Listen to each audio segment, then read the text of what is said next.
So as the subtitle says, it's about hiding messages and noise. I apologize for those of you who've seen some versions of this talk before. There'll be a little bit of new stuff near the end, hopefully. Also acknowledgements to the Chinese University of Hong Kong, and in particular the Institute of Network Coding, which is where I am, and in particular the members of my group. We are the Can Do It team, codes, algorithms, networks, design and optimization for information theory. So the people who are part of this, of course, should be acknowledged. In particular, the students. Swanand Kadhe is a student of Alex Prinson's at Texas A&M. Mayank Bakshi is faculty in Hong Kong. Harvard is one of my students, and Chung Chan is also a faculty member at CUHK.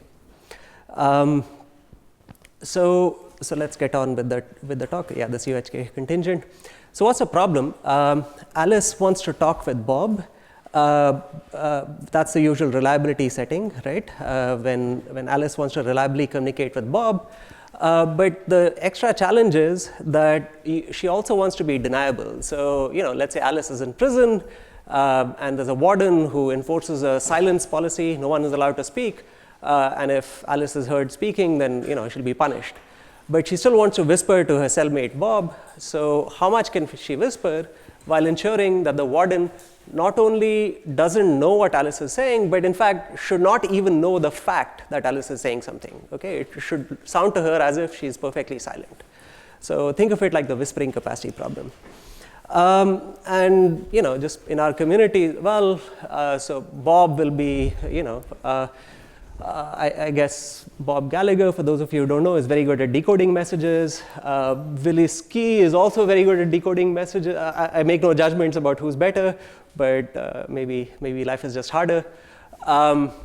So anyway, the semi-formal model description is, so Alice has a message, and she's also got a transmission status T. So if this transmission status T is 0, then she intends to be silent. She's not going to say anything, and silent just means that her inputs to the channel will be all the sort of 0 symbol, right? So in a binary input channel, it'll be all zeros. In a power constrained channel, it'll again be a sequence of 0 number, like real numbers now in this case, and so on. On the other hand, if T is 1, if she actually intends to say something, then she can encode this message as an arbitrary code word from the code book. And she wants to make sure that if she transmits it, so before going there, in this problem, it will turn out that the appropriate scaling to consider, let me just stand here, the appropriate scaling to consider is instead of being exponential in n, the appropriate scaling is exponential in square root of n. So n is the block length here, n is the number of channel users. And it turns out it's really very hard to get a number of messages through that is exponential in n. You can only hope for no larger than exponential square root of n. So we'll measure relative throughput as the log of the number of messages divided by square root of n. Okay, so we'll see this later. So we hope for reliable communication from Alice to Bob. And for example, the model I'll be sticking to in this talk, though other models have been considered, can be analyzed, and you can say a great deal about them, but just for the sake of concreteness, I'll stick to a binary symmetric channel from Alice to Bob, where the crossover probability is PB, B for Bob, right? And of course, Bob wants to decode the message reliably, so with high probability, his decoded message should equal the transmitted message. In particular, he should be able to estimate whether T is 0 or 1. He should know whether Alice is saying something or not. But if she is saying something, he should also be able to decode what the message is, right? Willie's channel over here it's also a binary symmetric channel. It's an independent binary symmetric channel with PW crossover probability. And here he just wants to output a single bit. So this T hat is his decoder, his estimator really, based on what he observes. And here the metric we'll use, you could use other metrics, but one metric that makes a lot of sense, and I'll argue for this a little bit later, is it's sort of a hypothesis testing metric. It basically says that so this number should be close to 1. Okay, so this is basically saying that the probability that he guesses T incorrectly is high, roughly speaking. Okay? And the reason for this formulation is this should be high regardless of the prior distribution on T. It could be that Alice is transmitting most of the time, or Alice is transmitting very little of the time. So if Alice was transmitting 99% of the time, a sort of trivial estimator for Willie would be just to estimate T hat equal to 1. And in this case, he would be right most of the time, right? So if T is equal to 1 most of the time, then T hat equal to 0, like if his estimator is T hat equal to 1, this probability would be small, but this probability would be large then, right? If for that 1% of the time when Alice is not saying something, he would mistake it. So this way of measuring things, this hypothesis testing metric, is sort of a fair way of measuring Willie's performance because it gets rid of the statistics on T, and regardless of the statistics on T, it says Willie's going to, like if it's close to 1, then basically it's saying his best estimator is essentially independent of what he sees on the channel. Okay, that's one intuitive way of understanding this. Models are always in some sense the trickiest part. So if you've successfully navigated this, I can move to the next slide, but if not, this is an appropriate point for questions. People often are a little bit uncomfortable with this metric. For example, yes? I'm uncomfortable. You're uncomfortable.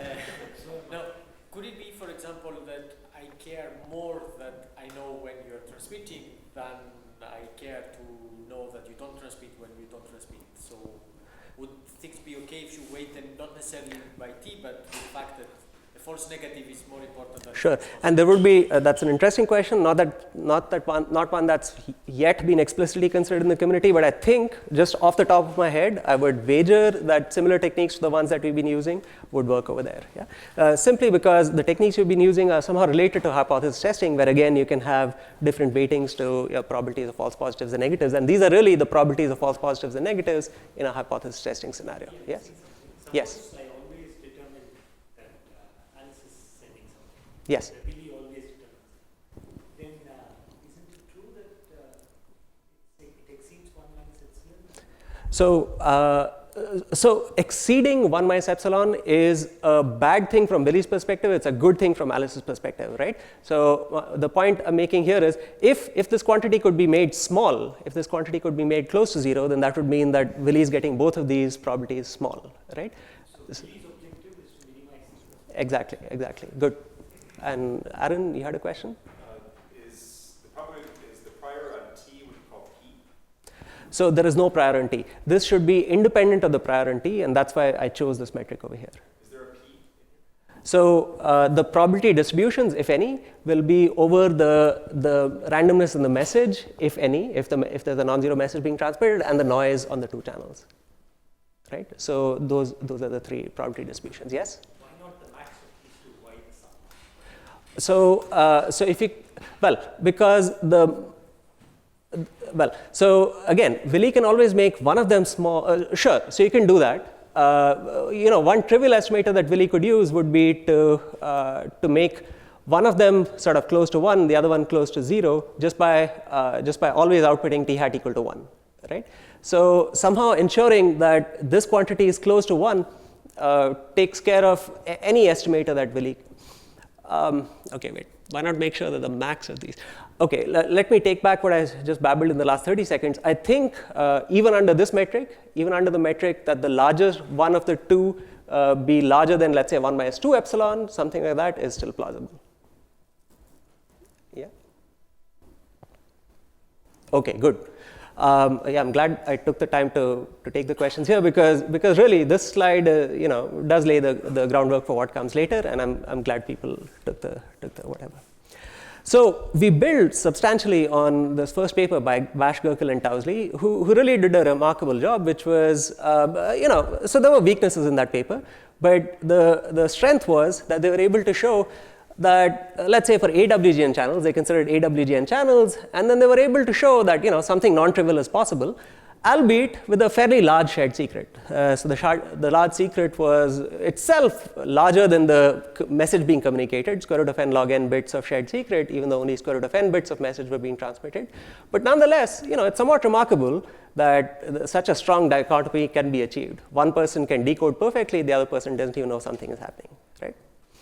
And our first results in this regime were, our first results in this regime was even without a shared secret, if we consider like let's say binary symmetric channels, but again you can show something similar with Gaussian channels, AWGN channels, as long as there's some asymmetry. For example, there's an asymmetry between the noise to Bob and to Willie, and some such asymmetry is necessary, right? You need, for example, if the noise to both was identical, then whenever Bob could decode, Willie could also decode.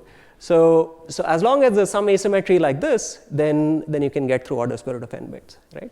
And this did require newer techniques and so on compared to the Bash-Goeckel Towsley thing, but this is what we have. Okay, so I'll try to outline sort of an achievability and a converse for this, but I'll also mention in passing in the 23 minutes or so that I supposedly have about some of the other work. Okay, that'll be the goal. All right. So yeah, just some other motivation, you know, Rajesh asked whose side do I take? So the government side would be, you know, the UAV who's looking at some wicked Willies and base station, you know, you can concoct things like this. You can also concoct things where, well, I live in Hong Kong, just across the border there's China, and you know, bad things happen. So there are two sides to the story. There's a pretty long history in steganography, which is fairly closely related. There's Xerxes. I always get this wrong. Is it Xerxes? How do you pronounce it? Any Greeks in the? Ziers. Oh, okay. Okay, Herodotus, even Queen Mary, Queen of Scots, who did an imperfect scheme and therefore was beheaded. There were even schemes involving feeding a dog a letter and then the other person then cuts open the dog. You know, so these sorts of schemes weren't necessarily hiding in noise; they're hiding in other things. But the book itself is a fascinating read that I stole these stories from. So if anyone wants to read about the history of steganography, it's very entertainingly written. Even Margaret Thatcher, instead of steganography, she used a stenographic scheme to instantiate steganography. She just changed typewriters so that if any rumors about upcoming cabinet plans leaked, she knew who leaked them. So you know, different ways of implementing these things. And there are other models, which, you know what, in the interest of time, I'm not going to go through. Like steganography has been considered in the information theoretic literature. There are in fact very nice works by Moulin et al. There's some intuition from the applied steganography community, where their intuition is basically that, and this maybe I should spend a couple of minutes on. So the intuition there is they have this thing that they call the square root law. So what's the square root law? It's basically that, well, you know, in many processes there's noise, including, like, let's say you take a photograph, there'll be some noise, there'll be some variation in the features. So really you should be able to hide in the standard deviation of this noise. That was their intuition. But there's no really formal proof. They often had various assumptions. And again, the nice thing about the Bash-Goeckel Towsley thing is they formalize that intuition. Yeah. Yes. When they have a shared secret, the warden also knows the secret? No. So in the Bash-Goeckel Towsley model, Alice and Bob need to know something a priori without the warden knowing. In future work, as long as there's some other asymmetry, for example, the different levels of noise, you can remove this requirement. Yes? Who shares the noise? So is Bob's noise just Bob's? Yeah. Like a shared coin or something? Yeah, so let's just go back to the model. Let's say even this slide here. So I'm sorry, repeat your question? Could you repeat your question, Søren? Well, I mean, probably the picture already tells it, you know, but the question is whether they're sharing some randomness or Bob just has it for himself. Right. So in most of the stock, there will be no common randomness. But in the Bash-Goeckel Towsley model, there was common randomness, and the common randomness was between Alice and Bob, but not with Willie. So only these two people knew it, and nobody else knew it. Okay, but and I put this there because you know, it was the first work in this line to examine the question even, but most of the future work doesn't examine this, or if they do not assume some asymmetry, like for example in our case we assume some asymmetry in the noise, then you need some other asymmetry. So the other works examine, well, even if you don't have this asymmetry in noise, what's the minimum amount of shared secret you need to be able to instantiate this, right? So that's a more subtle technical point that I won't get into. Okay. All right, good. So I feel like I'm glad to see people are following the model. So let's jump into let's bypass the rest of the things and get into the techniques. So again, just a quick relationship. We've already sort of discussed this, but let me just do it in a little bit more detail. So this I claimed is sort of a hypothesis testing metric, which it really is, right? Because it's like saying, suppose the probability distribution that Willie expects to see when no transmission happens is like this. This is the probability distribution corresponding to 1 when something is transmitted. So the probability of t hat equal to 0 given 1 is like this. Misdetections, t hat equal to 1 given t equal to 0 is like this. So it's basically the probability of incorrect output, those two things added together. And it's not too hard to show that this is the same as, this is really classical. It's the same as saying that even if Willie uses his best detector, so if Willie uses his best detector, then this is exactly the variational distance between those two probability distributions. And actually much of the rest of what I'll be talking about will be with respect to two probability distributions like this. So let's keep in mind what these things are. So this is a probability distribution on the set of all possible outcomes that Willie could see. And under one hypothesis, that is Alice is not transmitting, this is the probability distribution. Under the other hypothesis that Alice is transmitting, this is the probability distribution. Okay? So we are interested really in making the variational distance between these two probability distributions very small. Okay? And that's going to be the challenge in code design. So yeah, some other people, instead of using a variational distance metric, they use a KL divergence metric, which for other applications makes sense, but I'll stick to variational distance over here. Okay? And the intuition really is what I already alluded to in the square root law slide, which is that when t is 0, so the probability distributions looks a little bit like this. It's a binomial distribution, right? And it's centered at npw with a standard deviation of plus minus square root of n. And if Alice does say something, so if a code word is non-zero, then this distribution for that specific code word, the distribution gets shifted a bit to the right. Now, if the code word weight is too heavy, like if the code word has too many ones in it, then the whole distribution gets shifted by so much that they become very distinct, and then the variational distance becomes very large, right? Whereas we want to make the variational distance very small. So really, the first sort of thing that you can prove is that on average, not too many code words can have weight too much larger than the standard deviation. The standard deviation of, for example, the binary symmetric channel is square root of n. So not too many code words can have weight too much larger than square root of n. Okay? And then you can, again, I'm going to bypass this. These are sort of corner cases. What if there's no noise on one channel, no noise on the other channel, and so on. Bypassing these, really the only interesting case is when PW is bigger than PB, the channel to Willie is noisier than the channel to Bob. And in this case, you plug in the observation that we already have, that most of the code words are of weight less than square root of n into a standard information theoretic argument, and that the plug-in really happens over here. Like most of the rest is just a standard information theoretic converse, but at the critical point when you're trying to bound the mutual information, the single letter mutual information, use the fact that the code word weight itself is very small. And that allows you to show that the overall scaling, like when you work all of this out, like each of these terms behaves like 1 over square root of n. So you can show that the overall scaling is no larger than square root of n throughput. Okay. So that's how a converse goes. The achievabilities, which take more of the effort, and maybe I'll spend around 7-8 minutes trying to give you some flavor of how those go, require two parts, right? One is we need to show that even though you're using code books of very low weight, like most code words are really whispers, right? They're like just have square root of n ones in them, whereas the noise has something like a constant fraction of bits are being flipped, right? So it's like communicating in a very adverse communication scenario. You're whispering with a large amount of noise. So even just for Bob, we first need to show reliability. And then separately, and the more challenging part is to prove deniability. Well, okay, you're whispering, but maybe maybe Willie can do something cleverer. So we have to prove deniability. So I'll have to prove both of these things. Okay.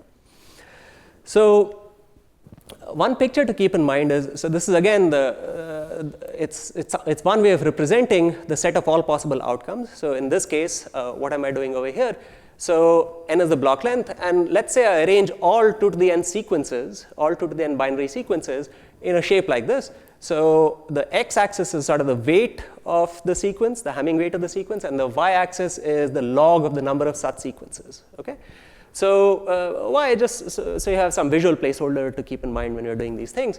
So if Alice is not transmitting anything, then roughly speaking, so it is indeed a binomial distribution over here, but maybe in a 2-dimensional plot, it looks a little bit more like this. So the probability of the all 0 received sequence is the highest if the probability of a bit flip is less than a half, right? And the probability of all 1 is lowest, and in between it'll look a little bit like this. So it's a very smooth distribution. That's nice.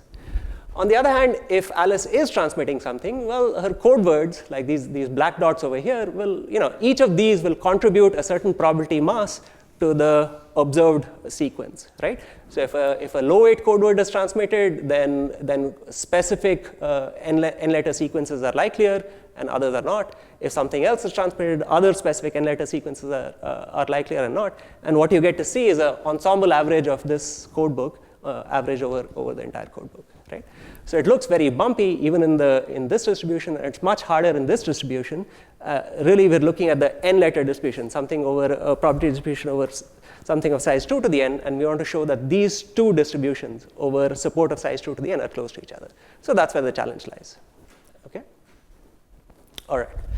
So yeah, this is another visual metaphor. It's like I like to think of these code words as sort of like water sprinklers, and they're sort of shooting out water, probability mass onto the field. Yeah, something to help. Yeah.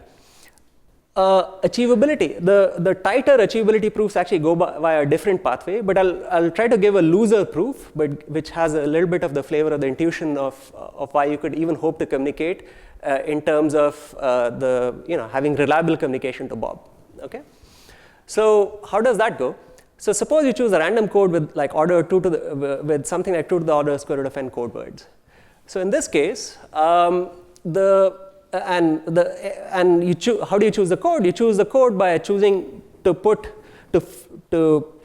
in each n letter code word by choosing to put a bit in that location in that code word with probability like order 1 over square root of n.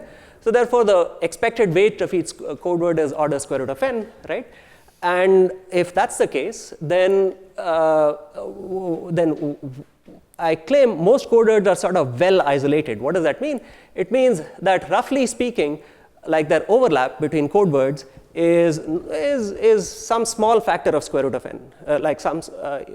So if the weight is, let's say, exactly square root of n, this weight is exactly square root of n, let's say they won't overlap by more than 0.1 times square root of n. You can prove this is true with fairly high probability just by standard concentration inequalities. In fact, the expected overlap is constant, right? So you can show that the actual amount of overlap between any pair of code words being no larger than, let's say, 0.1 times square root of n is pretty large, and you can union bound and so on. Again, this is not the tightest way of proving things, but it gives you some intuition. Okay, so most code words are well isolated, and therefore, because of that, so then what does a decoder do? He just looks at every potential transmitted code word and looks to see which is the likeliest. How likely is it that a given transmitted code word was caused by, like a given received code word was caused by this transmitted code word versus this transmitted code word? So he just looks at the support of the ones in the received vector and checks to see which has a higher overlap. So because of this property that code words are well isolated, with high probability the truly transmitted code word is the closest in this space, in the ones in the received vector.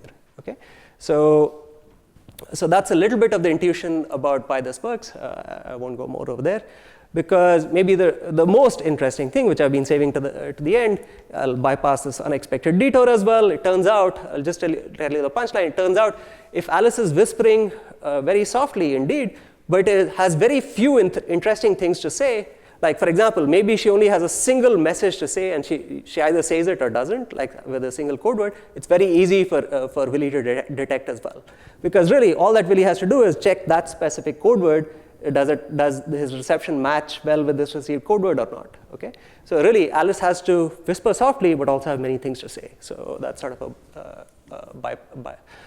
detour. But let's get to maybe the most interesting thing, which is we want to show that these two distributions are close to each other. So how does one do that? And really, it's via random code design. But what we do is, instead of trying to prove that the smooth distribution, which is when Alice is not transmitting, is close to this very wiggly distribution, which is the result of a specific random code, instead of proving that directly, we do sort of a trick. We instead first look at the ensemble average of this of all possible random codes, and let's call this the light blue distribution.